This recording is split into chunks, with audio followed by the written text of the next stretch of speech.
Good evening, everybody. Check test 1, 2. How are we doing this evening? Do we have audio? Yes. Good evening, everybody. All right. Yeah, we got good audio.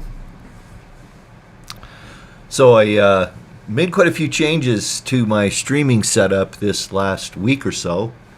And fingers crossed, I know how to run everything. So I guess we'll find out. I guess I need a little more light, don't I? It's a little bit dark. Hang on. It'll reach all the way back here to get to this widget. There we go. How's that?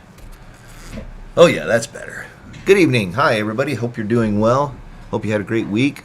Microphone looks a little bit hot. Let me turn that down just a touch. Check test 1, 2. Still hot. Okay, so how we sounding now? Is everything okay? Just don't plug in anything new. Yeah, right, Aaron. For sure. Hi, everybody. Let's go take a quick look and see who's in the chat. We got Tim in. He may be in or out. He says he's on his hotspot. I'm going to apologize in advance. I am super tired. I got called out at 3:30 this morning. I had to go help a friend in need, and so I didn't get home till later, and I didn't get my nap, and I am one whipped puppy tonight. So we'll grind through it, but yeah. So anyway, Tim says he was on his hotspot, and he's not sure how good it'll be tonight, but we hope he's out there getting warm. And Aaron, our pal, is in. Hi, Aaron. Great to have you in, as well as John Besmek. John has a question about AT&T hotspots. There was a comment that came in early on the chat, even before I got connected, from Jose. For whatever reason, excuse me, it dropped out of my chat window. I remember the crux of it, though. So, Jose, if you're in, be sure and raise your hand over there and drop us a comment. And that goes for everybody that's in. If you're so inclined or you just want to lurk, that's fine. But we'd sure like to know where you're watching from tonight. Let's see. So John's in. Rich is in from Germany. Looks like Roundtown Scouter's in. He says he's trying to catch up on previous sessions. I think we've had some good ones. I've got a little bit of something planned tonight. We're going to talk about weight and how to accommodate weights. We've talked about this kind of on the fringes a little bit. We had a question come in I think it was last week, or it might have been the week before, about a generator mounted on the back of the trailer. And I talked a little bit about how to think about balancing and distributing the weight. We're going to talk a little bit more about that and what the implications are with your tires on that. So let's see. Eric Myers is in. Hi, Eric. Great to have you in. Did you make any progress on your auto start on your generator? Question mark. Ken Miller. Hi, Ken. So nice to have you here tonight, as well as KX Racer. Hey, Brent, man, I finally got a chance to go check out KX Racer's channel. He's been working on a renovation on a camper for about, almost 2 years, KX? But yeah, he's got a great channel. Go over and check him out. He's been doing this for a long time. I think I saw a video on there from 12 years ago. I think you might have beat me a little bit. I think my first video was in 2011, something like that. There might have been 2 or 3 earlier than that. I think there was a fire out by my house many years ago in Shoshone. I believe I posted that. That might have gone to Facebook. I don't know. But anyway, sorry. I'm all clogged up today. I was out in the cold all day, in the snow. So you'll have to excuse me if I'm a little bit crudded up today. Gary D says, my special cleaner worked great. Awesome, Gary. Yes, it works amazingly well, doesn't it? And so glad to get great feedback. Thanks, Gary. Tim is in Apoca, Florida. Great. And Gary's in Sun City. I know right where that's at, Gary. I wintered in Arizona for 5 years. In fact, my Were they? I think. Now I might be goofy. Is Sun City over by Parker, or is it down south of Phoenix, around Casa Grande, south of Casa Grande? Help me out there. I don't remember right off the top of my head. Gare. Ron, hi Ron, and Terry are in Tucson. So nice to see you. Hope you guys are well. Hope your plans are coming together. Ron and Terry are planning a trip to Alaska this summer, and so I hope that's going to work out for them. Jim McGowan from Edmonton, Canada. I have got to do one thing here tonight because my eyes are really... Is that going to help? Probably not. My eyes are really cruddy tonight too from being out in the cold and the wind all day. So I'm all plugged up. But anyway, Jim's in from Edmonton, Canada. Lovely country up there, Jim. Reminds me a lot of right here in eastern Idaho, around Edmonton there. Randy's in. No, I didn't have to work on someone's furnace. I had... Well, the long short story is a friend of mine's son was headed home from work in Boise to Idaho Falls and ran off the road last night. And we ended up going and getting him. And it took us a better part of 4 hours to get him pulled back onto the road, and then another 2.5 hours to get him loaded up on a trailer. He did quite a bit of damage. It was slick and snowy last night, and anyway, that's where I was. Let's see, Daryl Wampler. Hi, Daryl. A little south of St. Louis, Missouri. Hi, I know that country really well. My dad's in Northwest Arkansas, and we had an office. The company I used to work for, we had offices in St. Louis. Well, Westville, is that what it's called, if memory serves me correctly, out there to the west of St. Louis on 64. Wentzville? Yeah, Wentzville, that was it. Anyway, that's where our office was out there, but I used to fly in and out of St. Louis all the time. Thanks for the reminder there, Eric. Clean batteries does not happen so often. Okay.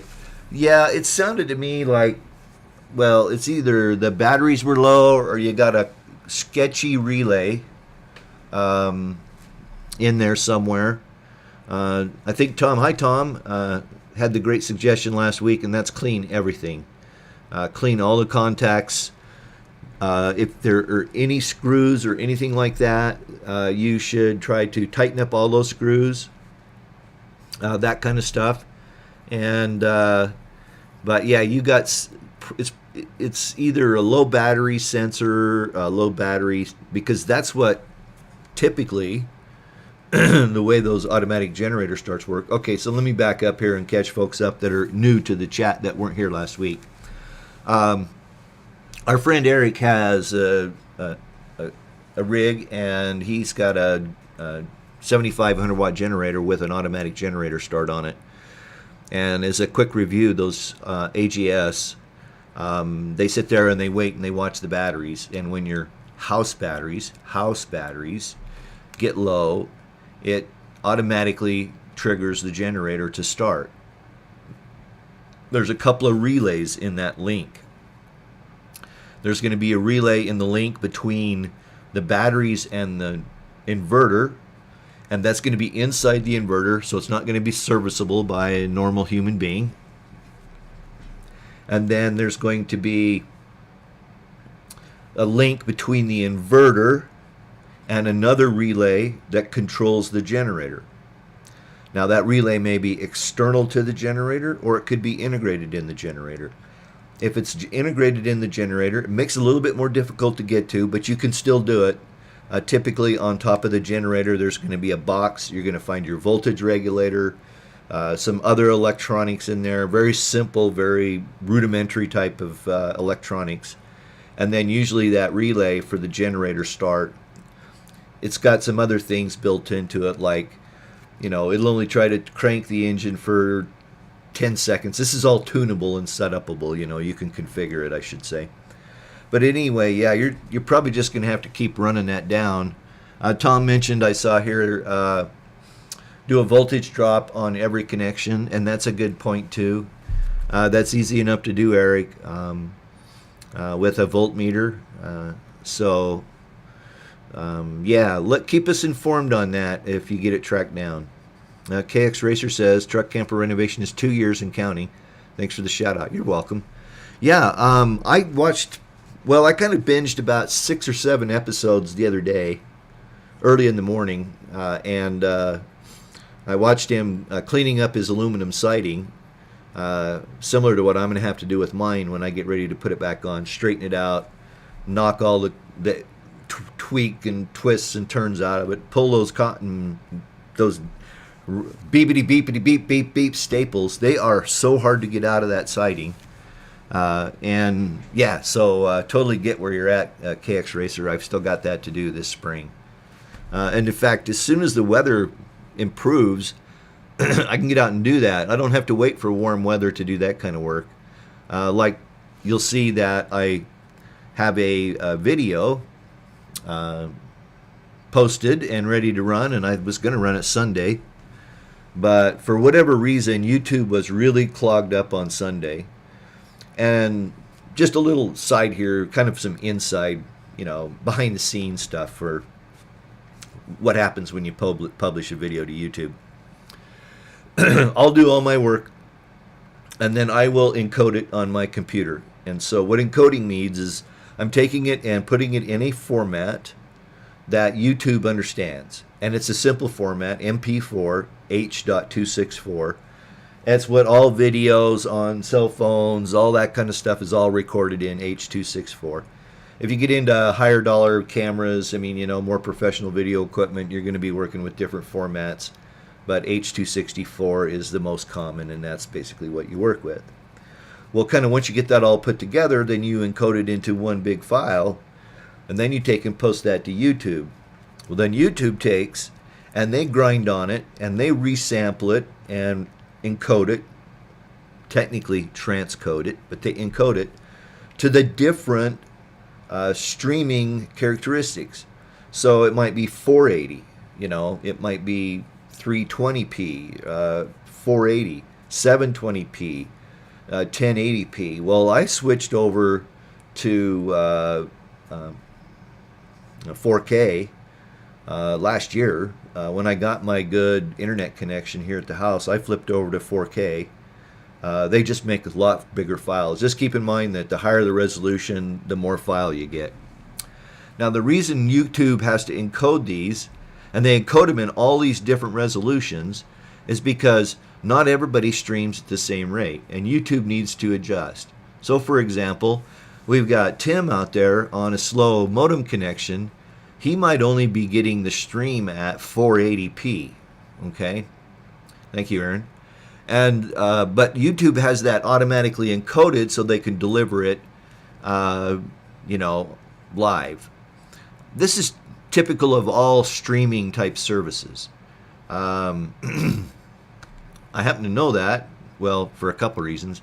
But anyway, I did some work for a big broadcaster when I was in Denver. I'm on non-disclosure, so I can't say it, but they have a lot of music on the station.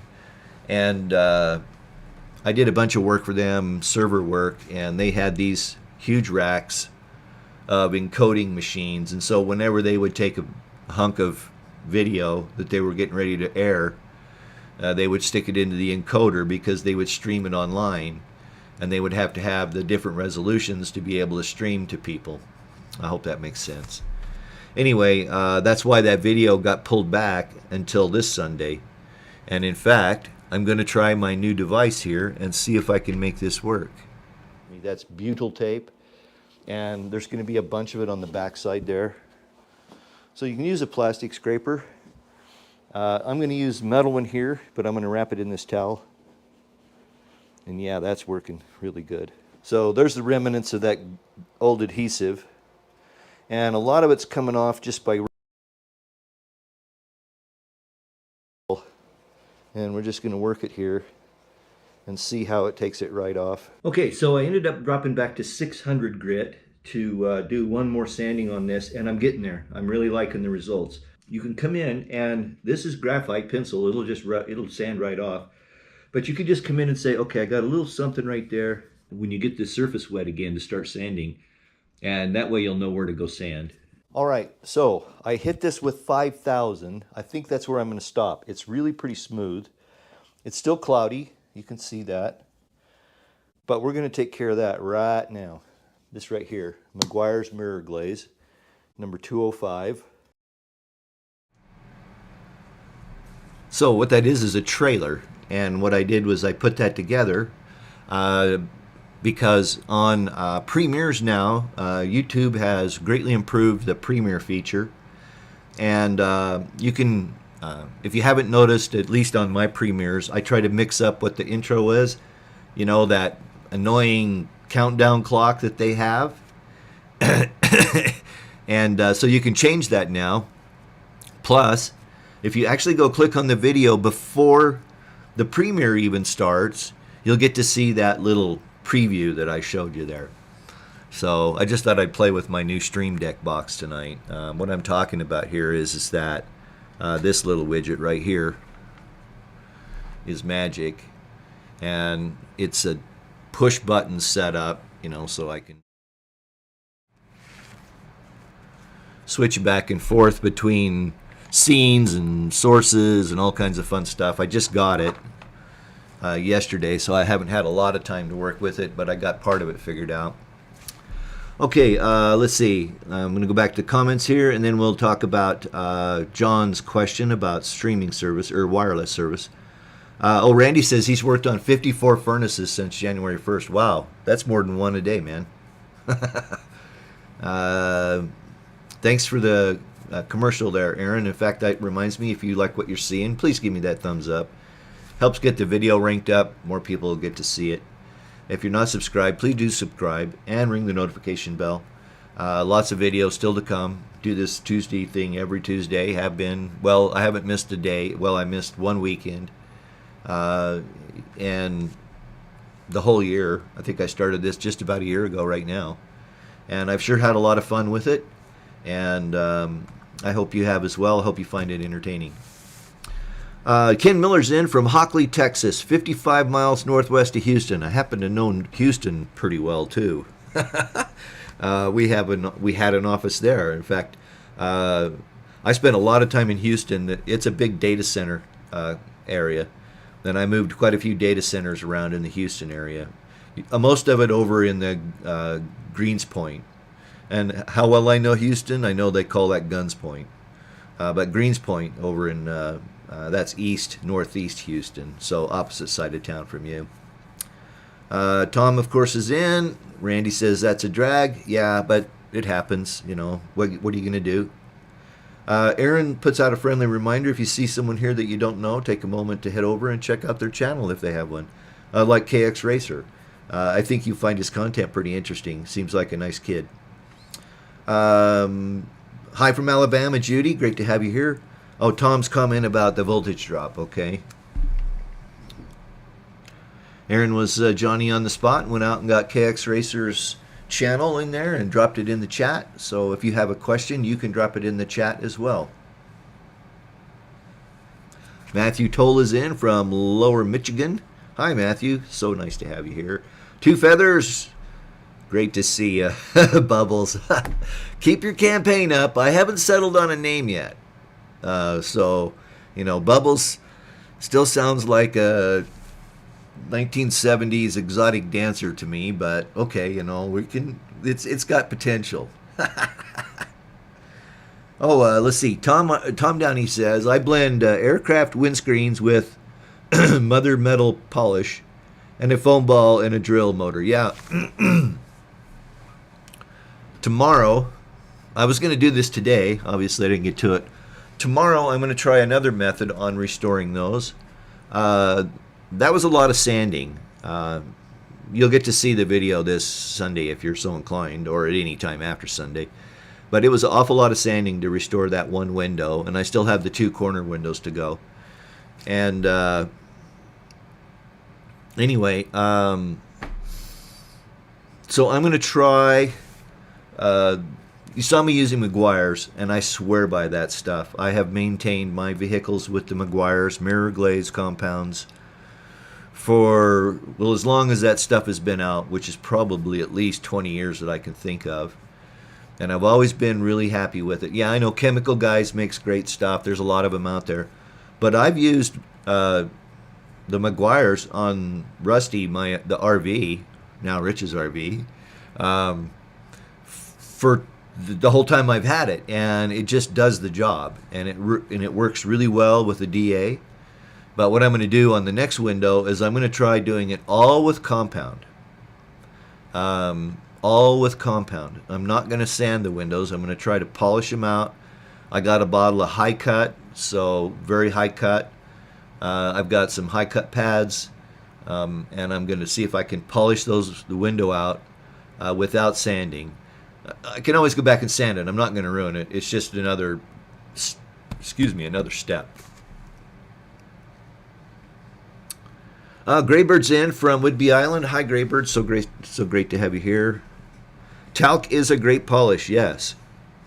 I was the way YouTube works. Anytime you post something, or even a lot of times just the conversation we have here, the next day I'll get video suggestions around something we might have talked about, like. Was it last week we talked about lithium batteries, and I was getting bombarded with suggestions from YouTube. I hadn't looked at a lithium battery video for months. But anyway, that's just the way it works. And so I got this link that I actually went and watched. It was this gal. She was polishing her headlights with toothpaste. It worked. And toothpaste has polish in it.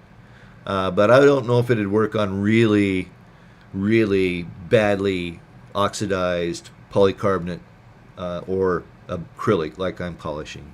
But anyway, tune in Sunday night. It's a fun video, and they turned out really, really well. Ken Miller, yeah, he knows what I'm talking about. Guns Point. Graybird says the name for their truck camper is Terrapin. I like that one. I'm a bit of a deadhead. Tom Downey, mother's is better. I love my mother too, but I'm going to keep with Meguiar's. It's better polish. Graybird agrees with me. There you go. It's 2 against 1, Tom. And he's a former aircraft owner too. They're always listening. Yeah, Two Feathers. Big Brother is always out there. Okay. So John Besmick asked about a wireless plan. He's got one through Walmart. Only had 20 gigs on it, and he says he burned through that in 2 weeks. And I totally get it. YouTube videos any kind of video streaming is going to eat up a lot of bandwidth. Now, in reality, here's the thing. The Verizon plans, the AT&T plans, and I believe T-Mobile, I have not looked at T-Mobile specifically, but I did spend a little bit of time on this because the question kept coming up. And so I went and got myself a little bit educated a couple weeks ago, and this is the first chance we've had a chance to talk about it. But those plans that they have that are unlimited aren't that bad, okay?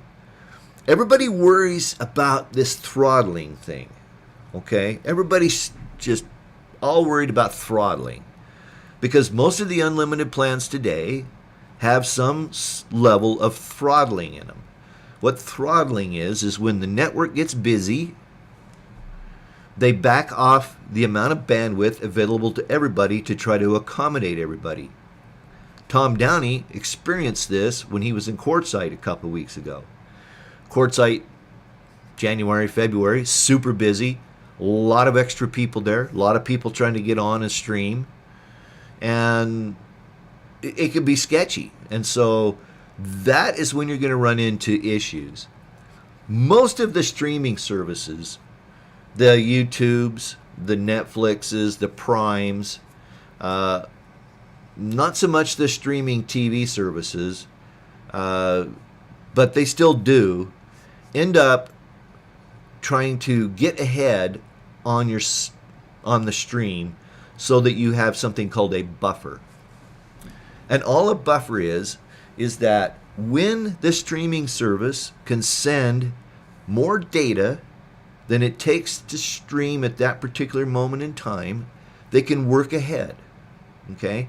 So what they end up is they try to get as many seconds of video streamed ahead and cached on the local machine. Cached means just being held on, say, your laptop, if you're watching a video on your laptop or something like that, so that they can average out and get away from throttling. Okay? Sometimes it still is going to cause you to buffer, and everybody knows how bad it is to buffer. You get the little wheel turning because your video's not playing, because it's sitting there having to catch up. It's streaming more data. So, in reality, the streaming stuff they have now isn't that bad. The issue is, if you have to have that for work, okay? So this is the distinction. If it's just you and me and we're watching a video and it's not about work, you don't have to have voice over IP, anything like that. You're not on Zoom calls, that kind of stuff. You're going to be just fine with that streaming plan that has throttling in it. Pick one that gives you enough bandwidth or enough gigabytes, enough capacity to get you through a month. Some rules of thumb: an hour's worth of video in high def at streamed, crunched down, is about 4 gigs. Okay, give or take. So you can see it doesn't take long to eat up 20 gigabytes. But I really strongly think that you can get by with it as long as you're not depending upon it to communicate, because you have to have it for work and you have to have it up, always reliable, always on signal. All right? So that's my take on it. I think you're going to be fine with any of the big three, particularly with 5G starting to roll out more and more. There's going to be people jumping on the 5G bandwagon. I almost said bandwidth, but same difference. Let them go. That's just going to free up more of the 4G band. That's where I'm going to live for a while. I'm not going to bother to jump onto 5G. I've found 4G to be more than adequate for what I was doing. And so I think that's my take on that, John. Hope it helps. Anybody has any other ideas on that, be sure and throw it over in the chat, because we'll sure talk about it some more. Let's see. Tom Downey, never get the plastic hot. Exactly. Keep that buffer moving. And I see you said a wool pad. And absolutely, wool pads are really aggressive, though. When on the scale of aggressiveness as far as your pads go, a wool pad is the most aggressive and the most likely to leave swirl marks because of the nature of the wool. But, the way you work through these, progressions from coarse to fine, the swirls should generally be gone by the time you get into the buffing side of it or into the final polishing side of it. Your swirls will disappear if you're using good compound like Meguiar's. Now, I have to say, I use Mothers on my wheels. I've always have. On my mags on all my aluminum wheels, I use Mothers with a polishing ball. You're welcome, John. Okay, I think there was another question that came in. I might have skipped over. Okay, let's talk about weight for just a minute. I had this question has come up a couple times in the last little while, and I've chatted quite a bit about weight and balance. And what brought this to mind is that I was perusing YouTube the other day, and I saw this picture of a guy who had his trailer and his A-frame was bent right at the front edge of the trailer. And he was all, I went and watched the video, at least the first few minutes of it, until I figured out he just didn't know what the hell he was talking about. He's all about how the frame was flawed and this and that and this and that and this and that. Well, most of the frames in travel trailers and fifth wheels are built by Lippert Components. You might know Lippert because of their jack systems. Their slides, a lot of RV slides have Lippert components in it. Lippert's big in the component side of RV manufacturing, and like I say, they build frames. They build those frames to what the manufacturer requests. So if Jayco says, I want this many frames that will carry this much weight and have these characteristics, then Lippert builds it to that and sends it to them. Okay? So mostly, now there could be the small incidents that there could be a flaw. The metal could have had a weak spot in it. I mean, there's that kind of stuff can happen. But it's more likely that either the load balancing hitch, okay, the weight distribution hitch was not properly adjusted, and it was putting too much strain on the A-frame, or there was too much weight on the tongue of the trailer. So in this particular case, there was a huge storage compartment there, and I'm guessing it might have gone all the way through. This is a pretty good sized trailer. But if not, I know for a fact, because I have been this way, I've got the weight tickets to prove it, that I've stuffed way too much stuff in my compartments and I'm running way too heavy. Let me grab my book here.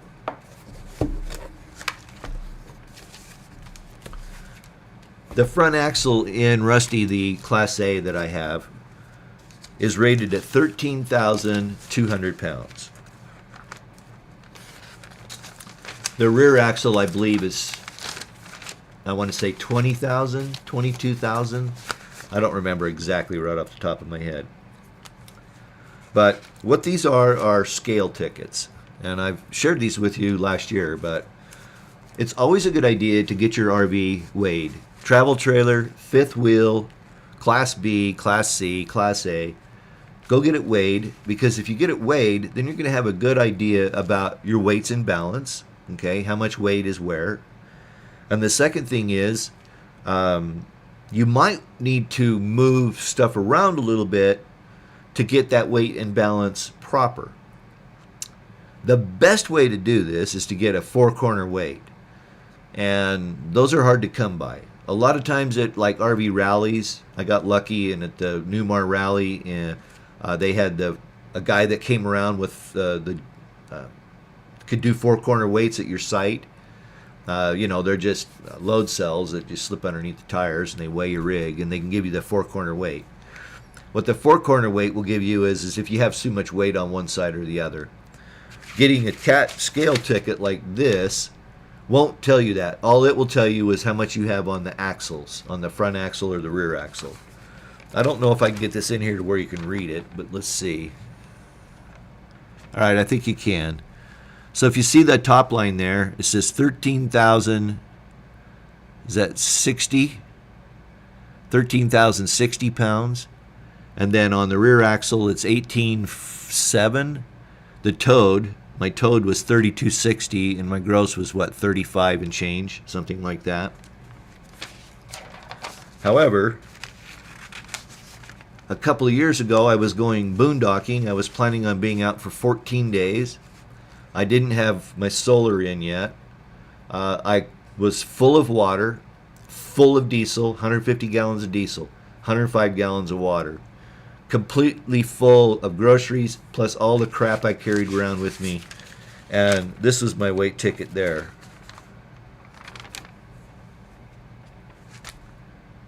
Right on my gross front axle weight. The maximum amount I could carry on that front axle weight. The rear axle, obviously, 18,006, I guess that is. So I was running a flat 35,000 pounds rolling down the road, which is under the gross vehicle weight for the entire RV. We won't get into that too much. But the reason I'm having this discussion is because I see this question and it just drives me crazy. How much air do you run in your tires? How much air do you run in your tires? Well, guess what? What I run in my tires is going to be completely different from what you run in your tires, even if you have the same rig. Because the way you set up your tires is by how much your rig weighs. It's the same with the travel trailer, same with the fifth wheel. especially in Class C's and Class A RVs, Class B's, okay? You don't just go in there and if it's listed at 12, let's say for example, max PSI on all my tires on my Class A is 120 PSI. You don't go in there, run them all up to 120 PSI and go down the road. First off, it's going to ride rough as rough. It's going to feel like the original Oregon Trail going down the road. The second thing is that that's just not the way you do it. You go to a chart provided by the tire manufacturer. Every tire manufacturer will give you that. In my rear, I had 18,000 pounds. Okay, 18.6 here, right? On that ticket, and so you're going to take and halve that. So that's what 9,300 pounds, and then you've got 4 tires, so you have that again. So you got about 40. Let's just call it 4,500. Not 4,700 per tire. All right. Then you go to the chart and you find out what the recommended inflation rate is for that tire. And in my particular case, the way I roll down the road is I run 90 in the front, 100 in the front and 90 in the back. And that gives me a really fine ride. And it keeps the tires in their proper load balance. You do the same thing with your travel trailer. Take your travel trailer to the CAT scale. There's going to be one at just about any truck stop in any larger city. Take it loaded, like you're going to be using it for the weekend. In fact, if you're headed out of town, go get fuel at the Pilot with Flying J or wherever your favorite is, Loves, or if they've got anywhere they've got a scale. And it doesn't necessarily need to be a CAT scale because a lot of companies have scales. Fuel stations. I know that my favorite little Gas and Grub up in Idaho Falls, where I always stopped for my fuel whenever I was going up north, they have a scale there. It wasn't a CAT scale, but it costs you $11, $12, something like that to get your weight. Okay, but do it full. Have a full fuel tank. Have a full water tank if that's appropriate. Groceries, whatever. Have the family in the rig. You want to weigh yourself totally because you need to understand what the total weight of your rolling rig is. In the particular case of like a truck, the truck will have a maximum towing weight. That maximum towing weight includes the truck and the trailer and the contents and occupants of both. There shouldn't be any occupants in the travel trailer, okay, if you're going down the road. That's the number you need to worry about, whether or not your vehicle will pull that much weight, okay? It may pull it just fine, but it's like driving 90 on slick roads. It's not whether you can drive 90 on slick roads, it's whether you can stop from 90 miles an hour on slick roads. In fact, I watched a video today. Another gray-haired YouTuber like myself who does a lot of stuff. He's not just RVing, but he has some RVing content. His name's Badge. Everybody needs one. You guys might have heard of him, but he's a real character. I've actually seen and watched his channel off and on for like 3 or 4 years now. He's been out there quite a while too. But he had a video on this today where he was ranting about it. Well, he had actually done the video last fall. But his points were absolutely well taken. It's not whether you can tow that much, it's whether you can stop that much. All right? And whether you can stop it in a reasonable distance. You know, if you got 13,000 pounds going down the road and your vehicle is only rated to pull 11,000 pounds, you're going to be in trouble the first time you have to stop in a hurry. All right? So you need to understand that. Then you need to understand the weight of your trailer. Figuring that out, ask your tire guy, right? And ask your tire guy where you get your tires. What should I be running in this? If they just tell you, oh, just run whatever the maximum pressure is in it, get yourself a new tire guy. All right? A good tire guy is going to say, oh, okay. He'll look at that vehicle, he'll look at the trailer, and he'll say, okay, how much does that weigh? All right, 5,500 pounds. They're going to sit down and figure out, okay, you got roughly 1,250, 1,500 pounds per tire. You need to make sure that the tire is rated to carry that much. Another important point, whether the tire is actually rated to carry that much. And then set your tire pressure appropriately. But yeah, not setting it appropriately does a couple things. And I saw Tom mention this. He doesn't care what the pressure is. He cares what the temperature is. And that's the value of a TPMS, tire pressure monitoring system. The TPMSs will have temperature sensors in it and will tell you, what temperature tires are running. And that's what you want to watch. And he's right. If it's running hot, you don't have enough air in the tires because it creates more friction. More friction means less fuel mileage. There's a number of things that work into that. But that's a great point. I disagree with you that I don't start at some number. I actually physically find out what I should be running in the tires. And like I said, I run 100 in the front and 90 in the back on my rig. And the tires don't get hot. The tires are going to warm up as they roll down the road anyway. So just be prepared for that. My tires, especially up north here, you might start with your tires at 40 degrees. And the time you spend 2 hours rolling down the road, them tires might be 110 degrees, 105 degrees, something like that. So they'll warm up. But he's right. If a tire's running hot, the pressure is low, and you need to pay attention to it. It's not a bad practice when you stop to hit the rest area, if you don't have a TPMS, to walk around and just touch your tires and see if they're hot, see how warm they are. And you'll soon get a sense for about where they run. And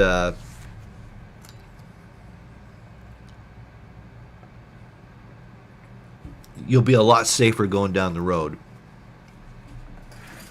Let me slip over to the comments here because I saw a bunch popping in.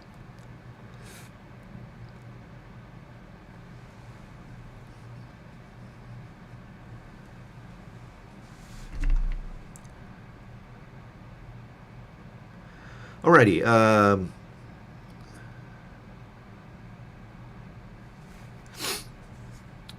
Okay, yeah, you're welcome, John. Tom says I'm having an AT&T problem getting them to stop. Yeah, I personally would not go with AT&T. I think Verizon has better coverage, and I finally had to get rude with him to get him to quit calling me about DirecTV.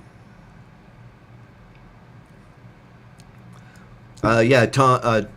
Let's see, Gray. I'll get to you. Tom. Newmar Spartan manufactures their own chassis. I don't know if I follow, because Spartan is a chassis manufacturer, as is Freightliner, just like Workhorse and Ford and all those. But I'm not following you there. If you clarify. Graybird says max front axle on my Freightliner tractor was 12,000. Yeah, that sounds about right. Actually, the axle in my RV was upgraded on the front axle. It had a bigger axle in it. So, yeah, it was 13.2. And as you saw, I was running right on 13.2. I actually ended up moving some weight back a little bit. Not that I ran at that weight most of the time, as you saw. I was 200 or 300 pounds under. But that's kind of running pretty close. So I ended up taking some of the weight that I had up front and moving it back more towards the rear axle to, again, balance that, the weight out. You remember, if you were on the chat last week, we were chatting, I think it was it last week or the week before, but there was a fellow that was wanting to mount a generator on the rear of his trailer and wanted some advice on it. And he was going to use a frame mount and all that, which is all great. But what I told him on that is to think about what the weight is like. If you got the fridge and the stove and everything on one side, you want to put a generator and other heavy things on the other. Or if you got like the fridge and the water heater, or if there's a lot of heavy stuff on one side, you want to balance it out and put that generator on the other side. Or if you're carrying heavy gear, And this is the value of getting the four-corner weight, which I just see Tom mentioning here. He spent 3 hours at the weight scale with a Washington Trooper. We weigh all four corners. I know exactly what the Newmar weighs. I did the same thing in 2016 to get that four-corner weight. But what the four-corner weight provides you is the balance from side to side. And you can get there pretty close without actually having the four-corner weight. It's a luxury for sure, but at a minimum, you need to get your axle weights. At a minimum, you need to know what you're carrying on your axles. Let's see. Graybird says he remembers the old TV commercial of the Chevy pickup towing a boxcar down the tracks. Yeah. All was good until the driver had to stop after the camera shoot finished. Yeah. That boxcar is probably empty, and when they're empty, they roll pretty easy. I do remember the commercial. It's been a few gray hairs ago, though. Gray. Tom Downey. And now this is a great point, too. I always have a safe stopping distance. Problem is there's always a car in that space. If you don't mind me ranting for just a minute, my biggest pet peeve is you're going down the road and some jerk will speed up, get up in front of you, cut off to get to the exit. And you got to rail on the brakes. What they don't understand is they can stop 20 times faster than I can.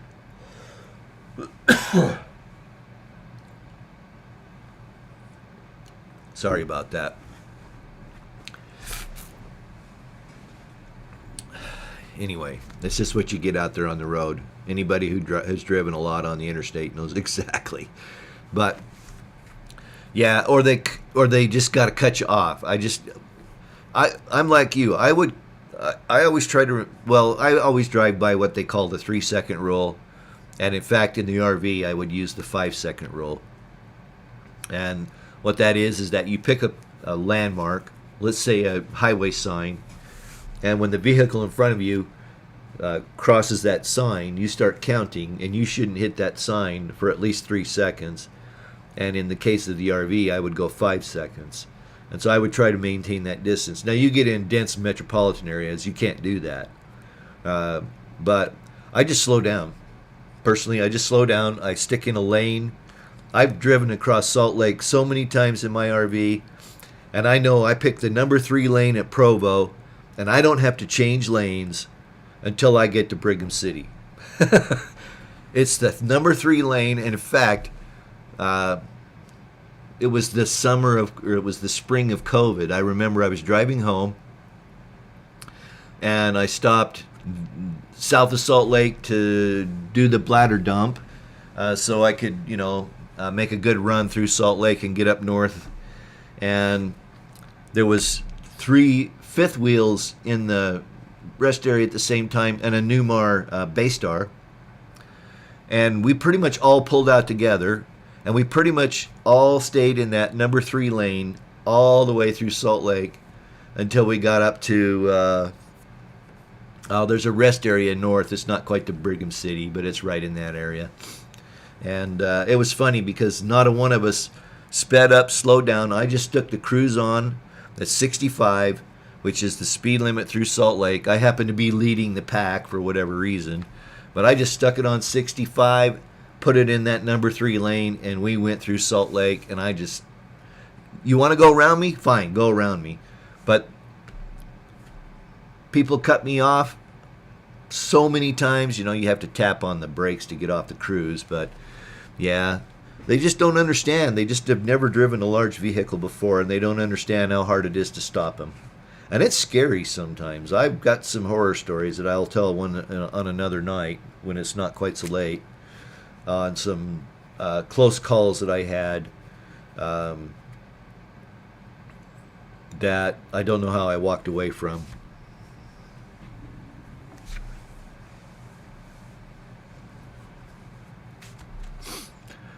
Okay, so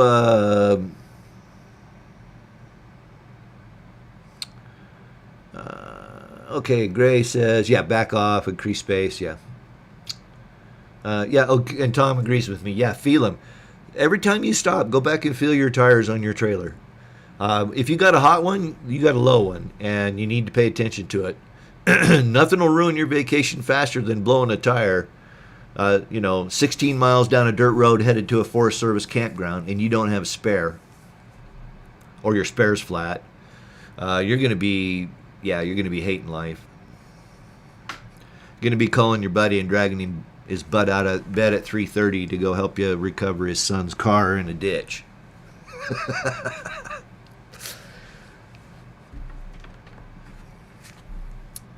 Oh, thank you, Aaron, for the nice friendly reminder to do a commercial, and I'll do that real quick before we head out here.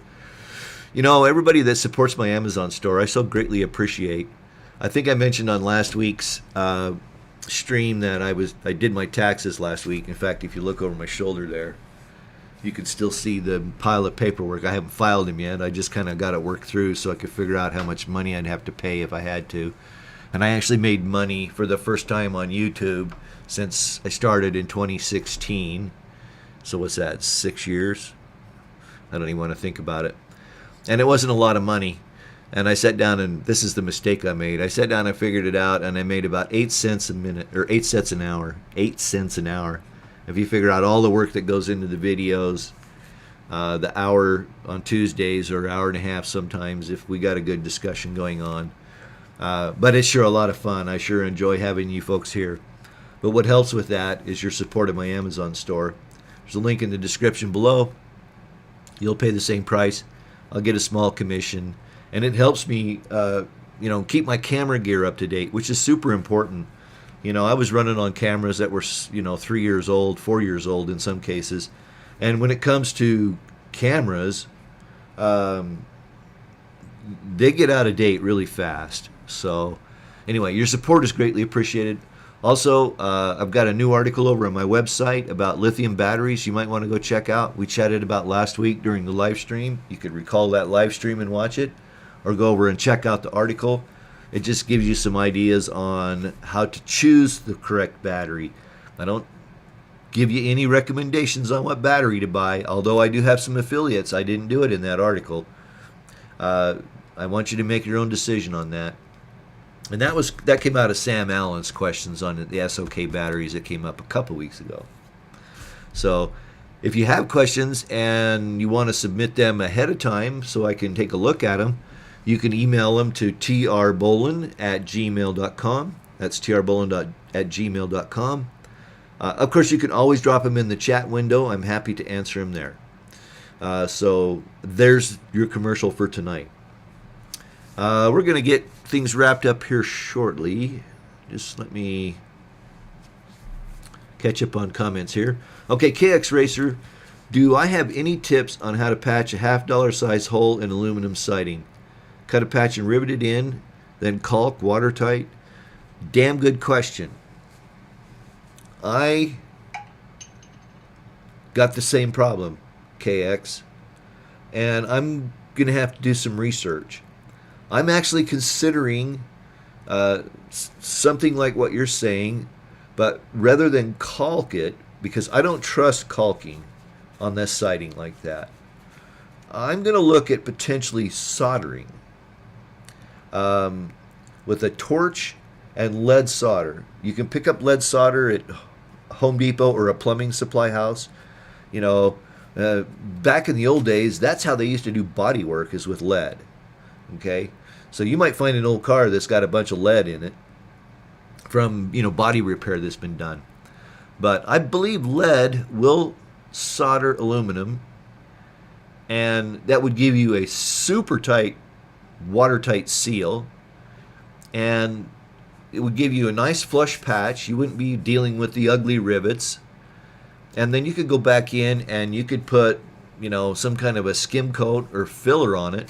I'm trying to remember, was your siding textured? I think it is, isn't it? So you got the whole texture thing to worry about. Now, there's nothing wrong. You could absolutely do that. And I saw you using a Turnabond tape, using like a metal patch with a patch of a Turnabond over the back of it to seal it up. But I have the same problem. I've got a couple holes in my aluminum siding, and it's definitely on my list to go through and figure out. I'm going to look at using an aluminum patch, an aluminum solder, or excuse me, not aluminum solder, but lead solder with some flux. Flux it, put the patches together, heat them up, melt the solder into it. Should give you a perfectly watertight seal. And you might be able to find in a scrapyard or a junkyard a piece of old aluminum siding that has a similar texture that you could cut out and use that as the patch. That's what I was going to try to do, because I have the same issue. Well, thank you so much to Feathers. That's so kind of you. Thank you so much. I'm embarrassed now. I got distracted. Thanks anyway for the super chat. Love you. Thanks. So that's what I was going to look at doing, KX. Now, if you come up with a different solution, holler at me, because I'm going to be needing to do that here in the next 6 weeks or so. I'm actually going to start cleaning my siding. In the next, probably 2 or 3 weeks. I've got to do the same thing. I've got to go and clean it up, and then figure out, because I've got some holes in mine I need to repair. So yeah, it'll be interesting. We'll compare notes on it. I'll do a little bit more research on it this week. Tom says, is the rod, look for it. THE rod is made from antimony. Perfect. And that would work. Antimony would be an excellent solution to do the soldering with. And then he says he'd use a heat gun. Do you think a heat gun? Well, maybe it would. It'd be worth a try. And I know you have a heat gun because I saw you using that to remove the butyl, your butyl tape. I don't know. Would a heat gun? Well, antimony has a very low melting point, if memory serves. So that might work. Yeah, but antimony would be a great solution for soldering. I was just going to use pick up some lead bars at plumbing supply store. They're really fairly inexpensive, and that was my thought process. But that's a damn good suggestion. Thanks, John. I appreciate you. You have a great night. Graybird says, quick and dirty patch. Adhesive the patch over the hole, then cover the whole patch with a hunk of a Turtobond tape. Yeah. That's a good on the outside, but it'd be kind of ugly. I think we were looking, and I think that's a good, quick and dirty one. Absolutely, Gray. But I think we're probably thinking more about the appearance. Not that it matters a whole lot, but yeah, I think getting a patch that matches the siding is probably what we're both thinking, but that's a great suggestion for sure. Antimony, $450. Okay, so I think a heat gun might do antimony. Tin's about $700.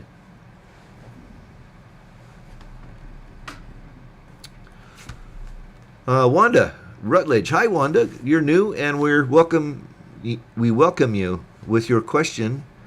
You say,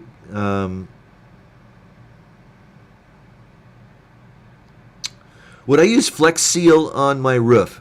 No, I would not. What's the problem, Wanda? Do you have a leak?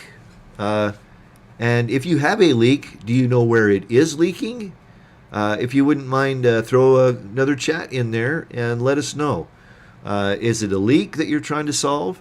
And where is it leaking? There are a lot better solutions than that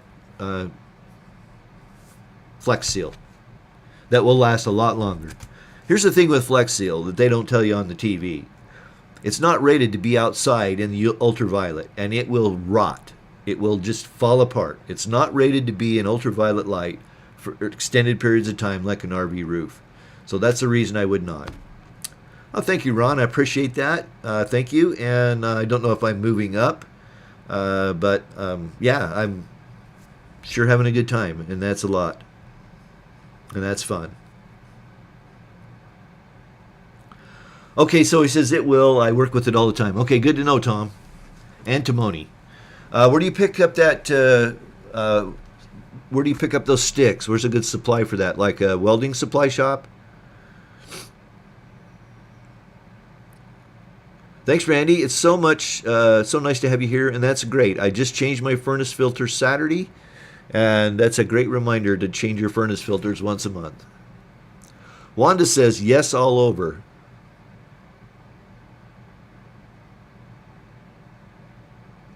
Okay.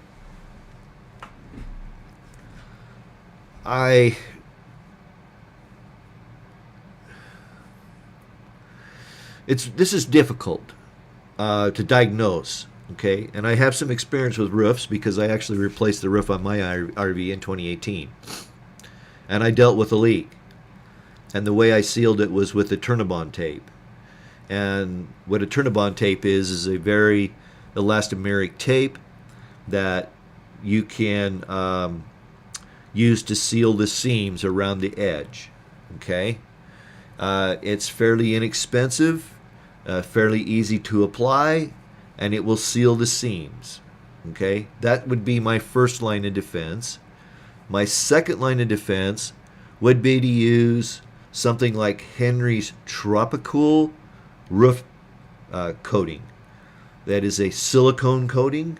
You paint it on after you scrub the roof off really good. Then you paint it on, and it's great at sealing things up. So that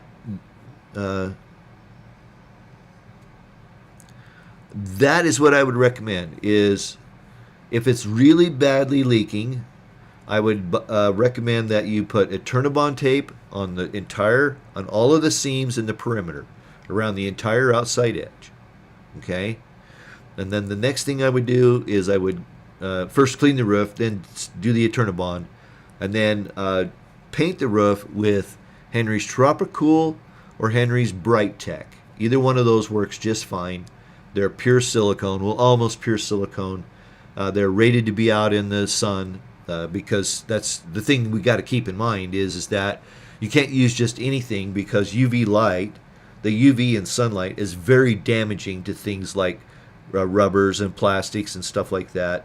And that's why I say do not use the Flex Seal on a roof, on your RV. I don't care what they show you on the TV. That's just something to get you to buy their crap. And this stuff is expensive too. You'll pay $15, $16 for a little can of that Flex Seal, and you can get a whole gallon of the Tropicool roof sealer paint, roof coating. I shouldn't call it paint because it's not paint, for $40.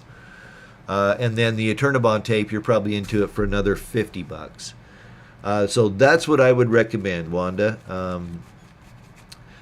Keep in mind that if it's been leaking bad, and depending upon where you're at, mold can be a bit of a problem if it's been leaking around the seams. So just keep that in mind. If you get it sealed up, hopefully the mold will dry up, and then will just stay in situ and won't move around. But yeah, mold is a real issue, and I ran into it. There's a video on my channel about me replacing my roof, and it shows you what the black mold can do to the roof when I start to tear it apart. It was quite a chore to remediate. Okay, you're welcome, Wanda, and thank you so much for joining. And if you have any other questions, don't hesitate to ask. Okay, so you're in Florida. Yeah, okay, you're probably but yeah, I would say those two things would be the way I would start. A Turnabond tape on all of the perimeter seams, and then paint with the Tropicool or the Bright Tech, the Henry's Tropicool or Bright Tech, and that's short of replacing the roof. That's probably your best bet, in my humble opinion.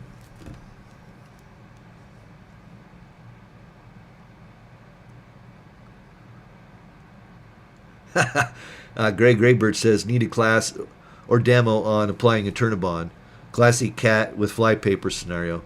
Yeah, you got to work with the backing on it, and you got to do it like you do decals. At least that's what I learned the hard way. You're right. It's can be real persnickety, but yeah, I just left it on the roll. I doubled back the backing tape, and then use a little roller, a little 2-inch roller, a seam roller is really what it is, and just roll it down as you put it down. And as you see in the roof replacement video series, it's a bugger to get off, I'll tell you that. I mean, they don't call it a Turnabond for nothing. All right, it's 8:05, and I usually try to keep it down to about an hour. So we'll go one last round. Any other questions or comments that you want to ask? Feel free. Otherwise, we'll wrap her up and we'll catch you next week. So last call. All right. Well, I think we'll call her good. It was another great night, another great chat with everybody, and I surely appreciate you joining this stream. If you haven't already, give me that thumbs up. Greatly appreciate those. If you're not subscribed, please do subscribe. Ring the notification bell, and that way you'll be notified when new videos go up. And of course, your questions are always welcome, either in the chat or you can send them in advance to trbolin@gmail.com. Finally, I'd like to invite you to go over and check out my website at trbolin.com, and or support me on my Amazon store. Links are all in the description to the video. But you're very welcome, Wanda. Thank you so much. Thanks, Gray, Tom, Aaron, Randy, John, lurkers, folks who don't chat. That's cool too. We love having you here, and we'll see you next week. And until then, peace. And thanks for the super chat, Two Feathers. I really do appreciate it. Bye.